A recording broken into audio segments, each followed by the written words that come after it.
Histoire d'en dire plus.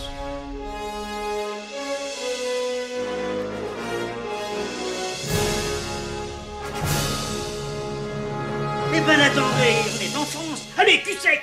Hop.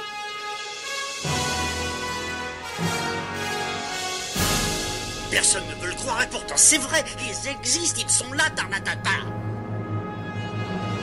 Le glow. Il faut qu'on pète.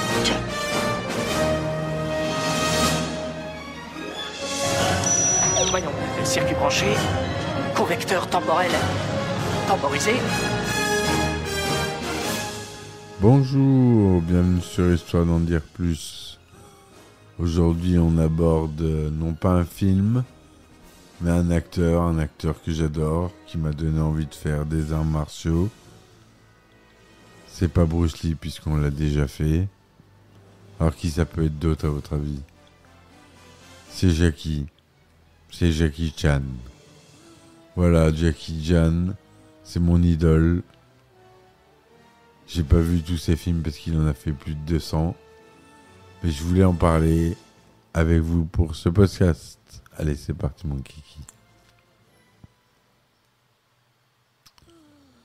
Alors notre ami Jackie Chan, de son vrai nom de naissance Chan Kong Sang, est né le 7 avril 1954 à Hong Kong. C'est un acteur, un chanteur, cascadeur, un chorégraphe, cascadeur, un scénariste, un réalisateur et un gros producteur chinois de films. Il a tout construit de ses propres mains. Il est spécialiste en arts martiaux et est reconnu mondialement dans ses films d'action. Dans ses films, il est connu pour son style de combat, son sens de l'humour et des cascades sensationnelles. Depuis les années 1970, il est apparu dans plus d'une centaine de films. Il a reçu une étoile sur le Hollywood Walk of Fame et sur l'avenue des stars à Hong Kong. En tant qu'icône culturelle, il a été mentionné dans diverses chansons pop, dessins animés, jeux vidéo et les nombreux films qu'il a fait. En plus d'être acteur, il a fait de la chanson dans le genre cantopop, donc c'est de la chanson cantonaise populaire, et mandopop en mandarin, la même chose mais en mandarin, notamment sur le thème de ses films. Il a chanté lors de la cérémonie des clôtures des Jeux Olympiques d'été de 2008. Voilà, monsieur en plus est chanteur. Donc il est né le 7 avril 1954 à Peak Victoria, dans l'ancienne colonie britannique de Hong Kong. Et son nom, Chan Kong Sang, comme je vous l'ai dit, signifie « né à Hong Kong ». De Charles, 1914-2008, et Lily Chan, 1916-2002, des réfugiés de guerre civile chinoise. Il est surnommé Pao Pao en chinois, ce qui signifie littéralement boulet de canon, à cause de son énergie débordante, étant enfant et selon certaines sources. Et c'est aussi peut-être à cause de son poids à la naissance, selon d'autres. Ses parents travaillent à l'ambassade de France à Hong Kong. Chan y passe une grande partie de sa jeunesse, notamment pour étudier. Il va à l'école primaire de Nawa, sur l'île de Hong Kong, où il échoue lors de sa première année. Ses parents décident donc de l'en retirer. En 1960, son père émigre à Canberra, en Australie, pour travailler en tant que chef cuisinier à l'ambassade américaine. Ainsi, Chan est envoyé de 61 à 71 à la China Drama Academy C'est l'école de l'opéra de Pékin. Et c'est là où il apprendra tout ce qu'il connaît maintenant. Dirigé par le célèbre Yu Jin-wen, il s'y entraîne rigoureusement pendant 10 ans, excellent dans les arts martiaux et l'acrobatie. C'est là où il a tout appris, à la China Drama Academy. C'est pour ça que les Chinois sont très forts aux Jeux Olympiques pour tout ce qui est gymnastique. C'est parce qu'ils ont des écoles comme l'Opéra de Pékin, qui sont des écoles très dures. Et il règne une discipline d'enfer. Et Jackie Chan sort de cette école. C'est pour ça qu'il est devenu aussi excellent dans ses arts martiaux et acrobates. Finalement, Jackie Chan fait partie du groupe The Seven Little Fortunes de l'Académie, représentant un groupe des meilleurs étudiants. Il était déjà bon à son époque. Il choisit alors le nom de scène de Wen Lo, en hommage à son maître, Yu Jin-wen. Dans le même temps, il devient un ami proche de Sammo Hung, que vous connaissez tous, qui a joué avec Bruce Lee notamment, et Wen Biao, dont le trinôme est connu par la suite sous les appellations les Trois Frères ou les Trois Dragons.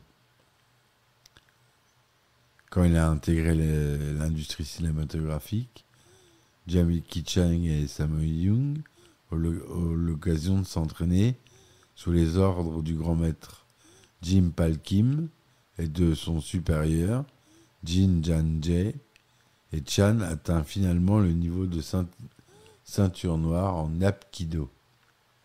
L'Apkido, c'est un art martial pas très connu, mais vous pouvez voir des traces dans les films où apparaît notre cher Jackie. À l'âge de 8 ans, il apparaît pour la première fois dans le film Big and Little Wong Tin Bar en 1962 avec Lily Hua jouant le rôle de sa mère. Chan apparaît encore une fois avec Lee l'année suivante dans The Love Eternal en 1963 et obtient un petit rôle dans le film de King Wu en 1966. L'Hirondelle d'or. Et en 1971, après une apparition comme figurant dans un autre film de King Wu, A Touch of Zen, Chan commence véritablement sa carrière cinématographique en signant au départ avec la Great Earth Film Company du réalisateur Chu Mu. À l'âge de 17 ans, il travaille en tant que cascadeur dans les films de Bruce Lee, La Fureur de vaincre et Opération Dragon sous le nom de Chan Wen-lung. Il reçoit son premier rôle principal plus tard la même année dans Le Petit Tigre du Canton, qui ne sort que dans quelques salles à Hong Kong en 1973, et participe la même année au tournage du premier film de John Woo, qui sortira lui qu'en 1975, 2 ans après, en tant que directeur des combats. C'est là où il commence à devenir chorégraphe. Il a déjà toute l'expérience requise. L'opéra de Pékin l'a formé. Par suite de l'échec commercial de ses premières aventures cinématographiques et de la difficulté du travail en tant que cascadeur, Chan joue en 1975 dans une comédie du Nouvel An chinois, All in the Family de Chu Mu. C'est le premier et seul film où il apparaît nu dans une scène de sexe dans lequel il ne participe à aucun combat ou cascade. Cette anecdote, elle n'est pas connue. On voit ses fesses, hein. C'est pas non plus. Il n'est pas à poil, le pauvre. Enfin, si, il est à poil. Chan rejoint ses parents à Canberra en 1976, où il assiste brièvement au cours de la faculté Dixon et travaille en tant qu'ouvrier du bâtiment. Il y a un de ses camarades constructeurs, prénommé Jack, prend Chan sous son aile, lui attribuant le surnom de Little Jack, Petit Jack.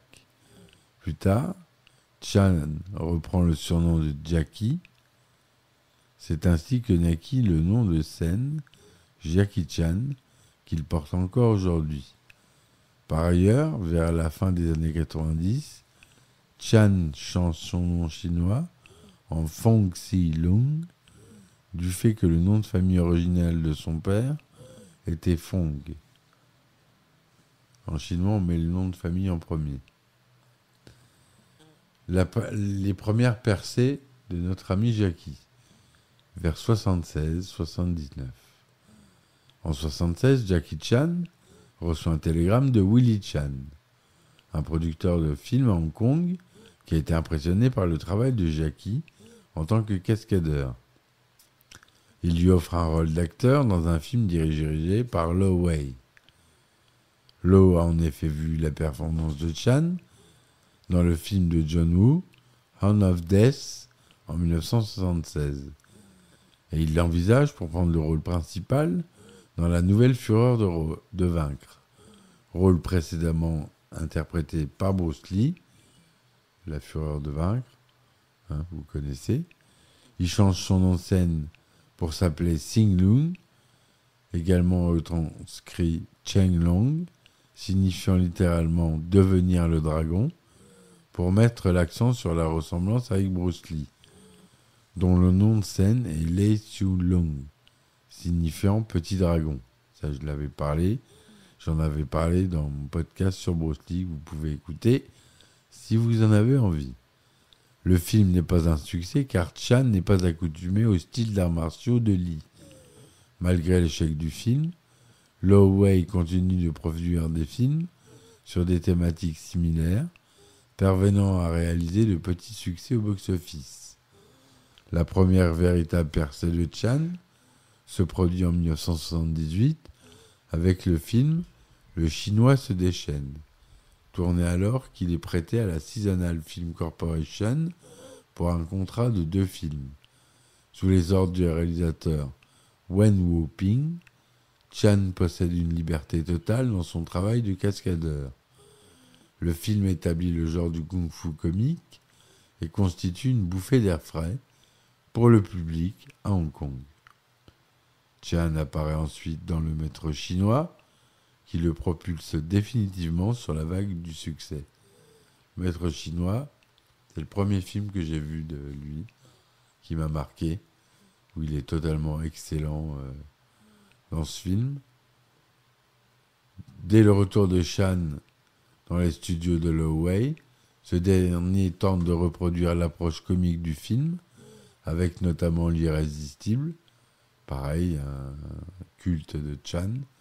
Il donne également la possibilité à Chan de co-diriger La Hyène intrépide avec Kenneth Tsang. Toutefois, lorsque Willie Chan quitte la société, il demande à Jackie Chan de réfléchir s'il veut ou pas rester avec Lo Wei. Au cours du tournage de La Hyène intrépide 2, Chan rompt son contrat pour rejoindre la Golden Harvest. Furieux, Lo menace Willie Chan avec l'aide des triades chinoises, lui reprochant d'être à l'origine du départ de sa vedette. Le conflit est finalement résolu avec l'intervention de l'acteur et du réalisateur Jimmy Wong Yu, qui permet à Chan de rester avec la Golden Harvest. C'était chaud à ce moment-là, je peux vous dire. Le succès qui commence entre 80 et 87. Willie Chan devient l'agent et ami de Jackie, relation qu'ils conserveront pendant plus de 30 ans. Il est à l'origine du lancement de sa carrière internationale, qui commence avec de premières apparitions dans le cinéma américain dans les années 1980. Son premier film Hollywood est Le Chinois en 1980. Chan joue ensuite un petit rôle en 1981 dans L'équipé du Cannonball, qui rapporte plus de 100 millions de dollars dans le monde. Je ferai un podcast sur ce film. Il y a Burt Reynolds qui joue dedans. Bien qu'il soit largement ignoré des spectateurs en faveur d'acteurs américains, comme je vous l'ai dit, Burt Reynolds. Chan est impressionné par les scènes coupées, incinérées dans le générique de fin, ce qui va l'inspirer à faire de même dans ses futurs films. On a un bêtisier à la fin du film. Enfin, tous les ratés du film sont dans le générique du fin de l'équipé du Cannonball. Après l'échec commercial de Le Retour du Chinois en 85, Chan arrête temporairement de travailler sur le marché américain pour se recentrer vers le film hongkongais. De retour à Hong Kong, le film de Chan commence à atteindre un plus large public en Asie orientale, avec quelques succès dans le lucratif marché japonais, dont La Danse du Lion en 1980 et Dragon Lord en 1982. La Danse du Lion bat le précédent record du nombre d'entrées détenues par Bruce Lee et conforte Chan dans sa position de vedette de cinéma hongkongais. Avec Dragon Lord, il commence à expérimenter des séquences plus élaborées de cascades. Il y a une scène de combat sur une pyramide qui détient le record de nombre de prises pour une même scène, avec 2900 tentatives, et la scène finale où il effectue diverses cascades, dont un salto arrière, depuis un appartement, pour retomber sur le sol en contrebas. Il est fou ce type. Il m'a toujours fasciné. Chan produit de nombreux films d'action comique avec ses camarades de l'école de l'opéra, Sammo Hung et Yen Biao. Les trois acolytes apparaissent pour la première fois à l'écran en 1983 dans le film qui fera connaître en France Jackie Chan. Ce sera un des premiers films distribués en international.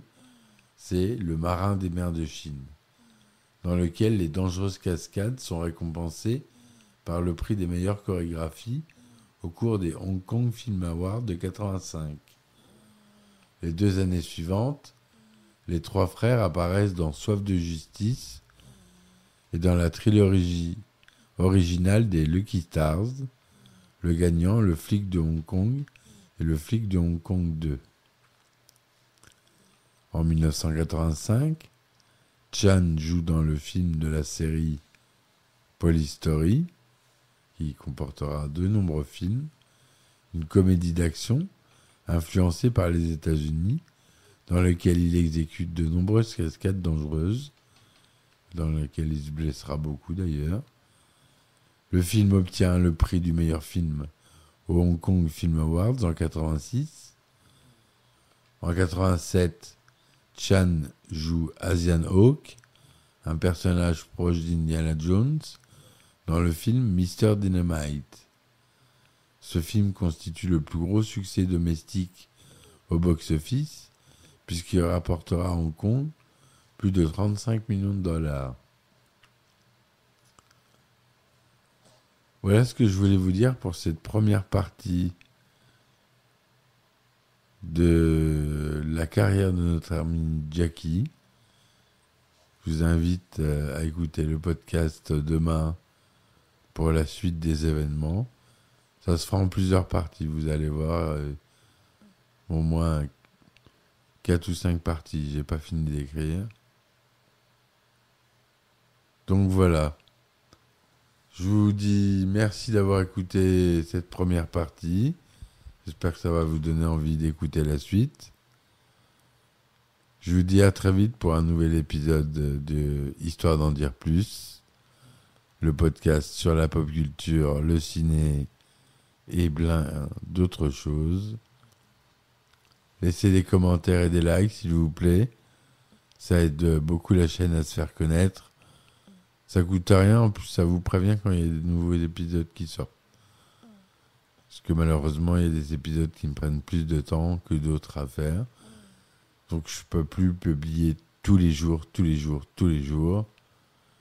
Je cumule plusieurs fonctions, donc c'est que des fois un peu compliqué. J'espère que vous le comprendrez, que vous m'en voudrez pas. Je vous dis merci, à très vite. Et ciao ciao. Histoire d'en dire plus. Supportez-moi sur mes différentes plateformes comme Ulule, Patreon, Tipeee. Les liens sont en description. Personne ne veut le croire et pourtant c'est vrai, ils existent, ils sont là, Tarnatata. Glow. Il faut qu'on pète.